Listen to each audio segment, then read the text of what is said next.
जय हिंद दर्शकों, सभी को राम राम एवं सत्सा है। दर्शकों, आज का जो वीडियो है वो बहुत इम्पोर्टेंट होने वाला है। दोस्तों, वीडियो को मिस मत करिएगा, क्योंकि दोस्तों देख रहे हैं आप सब हमारे सामने सदग्रंथ एवं शास्त्र रखा हुआ है। दोस्तों, आपके मन में ये सवाल उठता होगा कि आखिर ये शास्त्र एवं सदग्रंथ को क्यों लेकर बैठे हैं। तो दर्शकों, आपको बता दें, इसलिए हम लेकर बैठे हैं क्योंकि हमारे हिंदू धर्म गुरुओं का जो कहना है, आज जो संतों का विचार सुने हम, वो मुझे सुनकर बहुत अचंभित लगा। क्योंकि दोस्तों, आखिर हमारे शास्त्र तो एक है, सदग्रंथ तो एक है, पर धर्म गुरुओं का बातें और ज्ञान अलग अलग क्यों। तो दोस्तों, इन्हीं के बीच हम सुने दो संतों का विचार, एक देवकीनंदन ठाकुर जी महाराज का विचार और दूसरी है संत रामपाल जी महाराज का विचार। दर्शकों, देवकीनंदन ठाकुर जी महाराज अपने दर्शकों को ये बताते हैं कि मोक्ष प्राप्ति का मंत्र क्या है। आप भी जानना चाहते हैं, हम भी जानना चाहते हैं। दर्शकों, तो आप बने रहिए हमारे साथ। तो देवकीनंदन ठाकुर जी महाराज ने मोक्ष प्राप्ति के लिए कौन सा मंत्र बताया है वो आपको बताते हैं। दर्शकों, देवकीनंदन ठाकुर जी महाराज ने अपने भक्तों को एवं दर्शकों को बताया कि जिसको मोक्ष प्राप्ति करना है, जिनको पुनर्जन्म नहीं लेना है, वो एक माला का जाप रोज ओम भगवते वासुदेवाय का नमः का करना होगा। दर्शकों, क्या देवकीनंदन ठाकुर जी महाराज ने जो ओम मंत्र का जाप बताया, क्या ये हमारे शास्त्रों में एवं सदग्रंथों में प्रमाण है, क्या यह है या नहीं है। तो दर्शकों, इसके लिए हम शास्त्र को साथ लेकर बैठे हैं ताकि आप भी देखें और हम भी देखें क्या ये सही है या गलत। दूसरी तरफ संत रामपाल जी महाराज बताते हैं कि नहीं, ओम मंत्र जो है ये काल ब्रह्म का है, इससे मिलने वाली परम गति ब्रह्मलोक है और ये ब्रह्मलोक भी पुंडावर्ती में है, नासमान है। दर्शकों, कहीं न कहीं आपके मन में भी सवाल उठता होगा कि आखिर हमारे सदग्रंथ एवं शास्त्र तो एक है, आखिर अलग अलग ज्ञान क्यों। तो दर्शकों, ज्ञान अलग अलग हो सकते हैं पर शास्त्र का ज्ञान अलग अलग नहीं हो सकते हैं। दर्शकों, आपके जो भी सामने होगा दिखाएंगे हम। देवकीनंदन ठाकुर जी महाराज ने दिखाया क्या वो हमारे शास्त्र ग्रंथों में प्रमाण है, और संत रामपाल जी महाराज ने दिखाया जो क्या वो भी हमारे सदग्रंथों में प्रमाण है। आखिर है तो कहाँ है, कोई अध्याय, कोई श्लोक पेज नंबर बताएगा जरूर। तो दोस्तों, जो भी बताएगा आपके समक्ष रहेगा, सामने रहेगा। तो दोस्तों, बने रहिए हमारे साथ। सबसे पहले सुनाते हैं आपको देवकीनंदन ठाकुर जी महाराज का वो वीडियो जिसमें बताया है जिसको मोक्ष प्राप्ति चाहिए वो ओम भगवते वासुदेवाय नमः का जाप करो, इससे हमारी मोक्ष प्राप्ति हो जाएगी।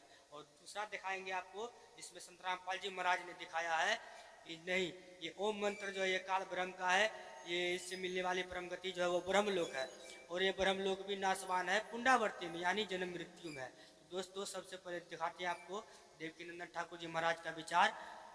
कह रहा है कि जिसको मोक्ष प्राप्ति चाहिए ओम भगवते वासुदेवाय नमः का जाप करो। तो दोस्तों, देखते हैं, चालू करते हैं, क्या बताते हैं। वो रोज कर रहे हैं। जब से हमने पढ़ा है तब से इस मंत्र को हम रोज कर रहे हैं। तो जो मनुष्य ये चाहते हैं कि हमारा पुनर्जन्म ना हो और भगवान के दिव्य धाम में ही हमारा वास रह जाए या भगवान में ही हमारी मुक्ति हो जाए, उन्हीं में समा जाए, उन लोगों को एक माला एवरीडे इस मंत्र की करनी चाहिए, ओम नमो भगवते वासुदेवाय। इस मंत्र की एक माला एवरीडे करनी चाहिए। लेकिन करें वही जो इस संसार में आना नहीं चाहते, जो आना चाहते हो वो। तो ये था दोस्तों देवकीनंदन ठाकुर जी महाराज का विचार। उन्होंने क्लियर बताया कि जिनको मुक्त प्राप्ति करना है वो ओम भगवते वासुदेवाय नमः का जाप करना होगा। अब जानते हैं दोस्तों संत रामपाल जी महाराज का क्या बताते हैं अपने भक्तों को मुक्त प्राप्ति करने के लिए कौन सा मंत्र है हमारे शास्त्रों में। बने रहिए हमारे साथ। तो देखते हैं संत रामपाल जी कौन वीडियो। अपने आत्मा हमने इस अध्यात्म ज्ञान को निर्णायक तरीके से जानना है। अब दुर्गा जी ने फाइनल कर दिया कि ब्रह्म की पूजा करो और ओम नाम का जाप है इसका और ब्रह्मलोक में चले जाओगे। अब श्रीमद् भगवद गीता अध्याय नंबर 8 के श्लोक नंबर 13 में ये गीता ज्ञानदाता ब्रह्म है जो श्री कृष्ण जी में बोल रहा है, ये सरपुरुष, ये काल है। ये कह रहा है कि ओम इति एकाक्षरम ब्रह्म व्यवहारन माम अनुसमरण ये प्रयाति तो जंदेहम सयाति प्रभाम गतिम। माम ब्रह्म, मुझ ब्रह्म का केवल एक यह ओम अक्षर है, नथिंग एल्स। उच्चारण करके सिमरण करता हुआ यह प्रयाति तो जन्देहम, जो शरीर छोड़कर जाता है, सयाति परमाम गति, वो परम गति को प्राप्त होता है। कौन सी परम गति को? जो ब्रह्म से मिलने वाली है। और ब्रह्म से मिलने वाली परम गति क्या है? ब्रह्मलोक। ब्रह्मलोक में गए हुए प्राणी भी फिर जन्म मृत्यु में आते। ये देखिए श्रीमद् भगवत गीता, जय दयाल गोविंद का इसके अनुवादक, गीता प्रेस गोरखपुर से ये छपी है। ये देखिए अध्याय नंबर 8 का और श्लोक नंबर 13। ये 12-13 इकट्ठा अनुवाद किया उन्होंने। इसका यहाँ देखिए, ओम इति एकाक्षरम ब्रह्म व्यवहारण माम अनुसमरण, ये प्रयाति तजंदेहम स याति परमाम गतिम। इसका अर्थ सीधा सा बनता है, माम ब्रह्म, मुझ ब्रह्म का, ओम इति एकाक्षरम, यह एक अक्षर है, नथिंग एल्स। और व्यवहारन अनुसमरण, उच्चारण करके सिमरण करता हुआ, यह प्रयाति तजंदेहम स याति परमाम गतिम, जो शरीर छोड़कर जाता है वो परम गति को प्राप्त होता है। कौन सी परम गति को? ब्रह्म की प्राप्ति होगी। इन्होंने यहाँ से अनुवाद किया इसका, जो पुरुष ओम, इस एक अक्षर ब्रह्म को उच्चारण करता हुआ और उसके अर्थ स्वरूप मुझ निर्गुण ब्रह्म का चिंतन करता हुआ शरीर त्याग कर जाता हुआ पुरुष परम गति को प्राप्त होता है। अब यहाँ देखो 8वें अध्याय के 16वें श्लोक में, अब ओम जाप से ब्रह्म लोक प्राप्ति होगी। ओम नाम ब्रह्म का है। श्री देवी जी ने देवी पुराण में स्पष्ट कर दिया हिमालय को कि ओम नाम का जाप करो और ब्रह्म प्राप्ति का उद्देश्य रखो, तुम्हारा कल्याण हो। अब उसको पा जाओगे। वो कहाँ रहता? ब्रह्मलोक में। अब गीता क्या बताती? गीता जो है श्रीमद् भगवत गीता पवित्र चारों वेदों का निष्कर्ष है। और उसमें क्या लिखा है? वेद क्या बताते हैं? देखिए 8वां अध्याय का 16वां श्लोक, हे अर्जुन, ब्रह्मलोक पर्यंत सब लोग पुनरावृत्ति में है। अब पुनरावृत्ति को एक स्टार लगा रखा है उन्होंने, इसका यहाँ विश्लेषण किया है। इसमें क्या बताया है कि अर्थात जिनको प्राप्त होकर पीछे संसार में आना पड़े, ऐसे यानी सभी लोग पुनरावृत्ति में है। वहां गए हुए प्राणी भी जन्म मृत्यु में पुनः आते हैं, पूर्ण मोक्ष नहीं होता। यह इन्होंने अनुवाद गलत कर दिया, परंतु कुंती पुत्र मुझे प्राप्त होकर पुनर्जन्म नहीं होता। ये गलत क्या है अनुवाद? देखो, यदि इसका अर्थ ये माने जो इन्होंने किया है तो फिर ये अन्य कई मंत्र व्यर्थ हो जाते हैं। जैसे गीता अध्याय नंबर 4 के श्लोक नंबर 5 और 9 में गीता ज्ञान दाता कहता, अर्जुन तेरे और मेरे बहुत जन्म हो चुके हैं, तू नहीं जानता, मैं जानता हूँ। दूसरे अध्याय के 12वें श्लोक में कहता, अर्जुन ये राजा लोग तू और मैं पहले भी जन्मे थे, आगे भी जन्मते रहेंगे। गीता अध्याय नंबर 10 के श्लोक नंबर 2 में कहा कि अर्जुन मेरी उत्पत्ति को ये ऋषि मैं ऋषि नहीं जानते हैं, क्योंकि इनका आदि कारण मैं हूँ। अब जैसे ब्रह्म से ब्रह्मा विष्णु महेश की उत्पत्ति हुई दुर्गा के संयोग से,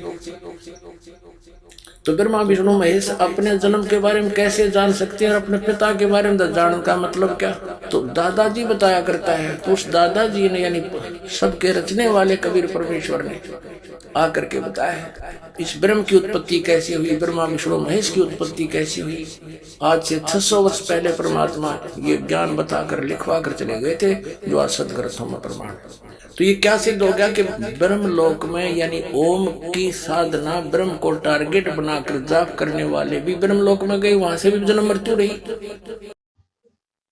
तो दोस्तों ये था संत रामपाल जी महाराज का विचार, और उन्होंने बताया कि ओम मंत्र जो है वो काल ब्रह्म का है और ये भी नाशवान है, इनकी भी जन्म मृत्यु होती है। और हम खुद देखेंगे अपने से प्रमाण मिलाकर क्या हमारे शास्त्र में सही में ऐसा लिखा है। दोस्तों बने रहिए हमारे साथ, अब आपको दिखाते हैं हम अपने से मिलाकर। तो दोस्तों ये है श्रीमद् भगवत गीता जो संत रामपाल जी महाराज ने दिखा रहा था प्रमाण की हमारे भागवत गीता में, हमारे सदग्रंथों में ऐसा लिखा है। तो दोस्तों अब चलते हैं कि जो संत रामपाल जी महाराज ने दिखाया क्या वास्तविक में ऐसा हमारे ग्रंथों में लिखा हुआ है। क्या उन्होंने भी हमें झूठ बोलकर बखलाया है? क्या वो अपनी तरफ से किताबें लिखकर छाप कर बता रहे हैं? तो दोस्तों आप इस वीडियो को मिस मत करिएगा, क्योंकि आपको जो दिखाएंगे वो आपके सामने रहेगा। जो कुछ भी रहेगा प्रमाण आप खुद देखिएगा। दोस्तों हम मिलाकर दिखाते हैं संत रामपाल जी महाराज ने जो दिखाया प्रमाण, और आप खुद अपने सदग्रंथों से मिल करके हमें बताइएगा कमेंट में। दोस्तों अब चलते हैं। उन्होंने बताया था कि भागवत गीता में अध्याय 8 के श्लोक नंबर 13 में ऐसा लिखा है। तो दोस्तों चलते हैं कहाँ पर लिखा है, बने रहिए हमारे साथ।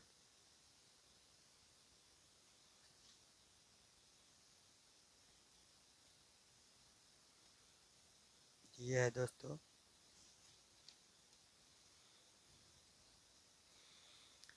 श्रीमद् भगवत गीता। वीडियो जूम करके दिखाते हैं दोस्तों। दोस्तों अध्याय नंबर 8 है, श्लोक नंबर 13। ये दोस्तों संस्कृत है, इसका यहाँ पर अनुवादक है, आपको पढ़ के भी सुनाते हैं। अध्याय नंबर 8 का श्लोक नंबर 13 क्या लिखा है दोस्तों कि यह ओम इति एकाक्षरम ब्रह्म व्यवहारन माम अनुसमरम देहम त्यजन प्रयाति स परमाम गति याति। दोस्तों इसका अब हिंदी पढ़ेंगे हम कि जो पुरुष, जो साधक ओम इस एक अक्षर ब्रह्म का मानसिक उच्चारण और मेरा स्मरण करता हुआ शरीर को छोड़कर जाता है, वह परम गति को प्राप्त होता है। दोस्तों यहाँ ब्रह्म बता रहा है कि माम ब्रह्म इति एकाक्षरम ओम। दोस्तों ब्रह्म बता रहा है कि मेरा केवल एक ओम मंत्र है। दोस्तों आपको फिर से पढ़कर सुना देते हैं कि ओम इति एकाक्षरम ब्रह्म विभारण माम अनुस्मरण, कि मुझ ब्रह्म का स्मरण यानी कि जाप करने का केवल एक मात्र नथिंग एल्स ओम मंत्र है। दोस्तों और इनसे जो इनको जो अंतिम श्वास तक जाप कर शरीर को छोड़कर जाता है, वह परम गति को प्राप्त होता है। अब दोस्तों संत रामपाल जी जो ने महाराज ने जो दिखाया वो तो सही मिल रहा है। अब दोस्तों इसके देखेंगे कि वो परम गति क्या है, जो ओम मंत्र से मिलने वाली परम गति है, वो कौन सा लोक है। तो दोस्तों संत रामपाल जी महाराज ने बताया कि इसके 8वें अध्याय के श्लोक नंबर 13 पर लिखा है कि वह कौन सा लोक है जिससे ओम मंत्र का जाप करने से परम गति प्राप्त होती है। दोस्तों देखते हैं कौन सा परम गति है। अध्याय 8 के श्लोक नंबर 16 पर उन्होंने बताया था। तो यह दोस्तों श्रीमद् भगवत गीता अध्याय नंबर 8 का श्लोक नंबर 16। दोस्तों वीडियो जूम कर दिखाते हैं आपको, देखती है दोस्तों। ये अर्जुन को बता रहे हैं गीता ज्ञानदाता, हे अर्जुन ब्रह्मलोक तक सभी लोग पुनरावृत्ति वाले हैं, अर्थात वहां जाने पर पुनः लौटकर संसार में आना पड़ता है। दोस्तों ये जो बताया पिछले अध्याय में श्लोक में कि ओम से मिलने वाली परम गति क्या है, और यहाँ पर बता रहा है कि दोस्तों कि हे अर्जुन ब्रह्मलोक, दोस्तों ओम से मिलने वाली परम गति जो है वो ब्रह्मलोक है। और ये ब्रह्मलोक के बारे में जानकारी दे रहे हैं कि सभी लोग ब्रह्मलोक और सभी लोग पुनरावृत्ति वाले हैं, यानी कि दोस्तों जन्म मृत्यु वाले हैं, पुनरावृत्ति वाले, अर्थात वहां जाने पर पुनः लौटकर संसार में आना पड़ता है। तो दोस्तों यहाँ स्पष्ट कर दिया कि ओम से मिलने वाली परम गति जो वो ब्रह्मलोक है, और ब्रह्मलोक भी दोस्तों नाशवान है, पुनरावृत्ति वाले हैं। यानी दोस्तों ब्रह्मलोक में जाएंगे ओम मंत्र का जाप करके, फिर भी हम दोस्तों जन्म मृत्यु के चक्कर में फंसे रहेंगे। दोस्तों तो इससे ये सिद्ध होता है कि देवकीनंदन ठाकुर जी ने महाराज ने जो बताया कि ओम भगवते वासुदेवाय नमः का जाप करो और इनसे तुम्हारी मोक्ष प्राप्ति हो जाएगा, और इनके जाप करने से तुम्हारा पुनर्जन्म नहीं होगा। तो दोस्तों एक बात और बता दें, देवकीनंदन ठाकुर जी महाराज ने बताया था ओम, ओम में दोस्तों भगवते वासुदेवाय नमः का लगाया था नाम। दोस्तों यहाँ पर ब्रह्म बता रहा है कि माम ब्रह्म ओम इति एकाक्षरम ब्रह्म व्यवहारन माम अनुसमरन। दोस्तों ब्रह्म बता रहा है कि मुझ ब्रह्म का केवल एक ओम मंत्र है, इसके सिवा और दोस्तों कुछ नहीं है। दोस्तों देवकीनंदन ठाकुर जी महाराज ने बताया कि जो इसको मोक्ष प्राप्ति चाहिए वो ओम भगवते वासुदेवाय नमः दोस्तों हमारे भागवत गीता में नहीं है, बल्कि ओम इति एकाक्षरम ब्रह्म व्यवहारन माम अनुसरम स्मरण। दोस्तों ब्रह्म का मंत्र जो केवल एक ओम अक्षर है, दोस्तों इसके ओम अक्षर से मिलने वाली परम गति भी आपको बता दें कि अध्याय 8 के श्लोक नंबर 13 पर क्या कर रहा है कि हे अर्जुन, ब्रह्म लोक सभी लोग पुनरावृत्ति वाले हैं, दोस्तों जन्म मृत्यु वाले हैं, अर्थात वहां जाने पर पुनः संसार में लौटकर आना पड़ता है। दोस्तों इससे सिद्ध हो गया कि जो संत रामपाल जी महाराज ने प्रमाण दिखाया हमारे सदग्रंथों में, शास्त्रों में, वो सच में ऐसा लिखा है। पर दोस्तों देवकीनंदन ठाकुर जी महाराज ने कोई अध्याय, कोई श्लोक भी नहीं दिखाया था, जिसके कारण से हम उनको नहीं खोज पाए। दोस्तों इससे आपको क्या राय है इसको प्रमाण देखकर, आप भी हमें कमेंट में ज़रूर बताएं, ताकि दोस्तों कोई भी त्रुटि हो, कोई भी शंका हो तो आप हमें बताइए कमेंट में, ताकि हम और भी वीडियो खोज कर आपके सामने प्रस्तुत कर सकें। जय हिंद दोस्तों।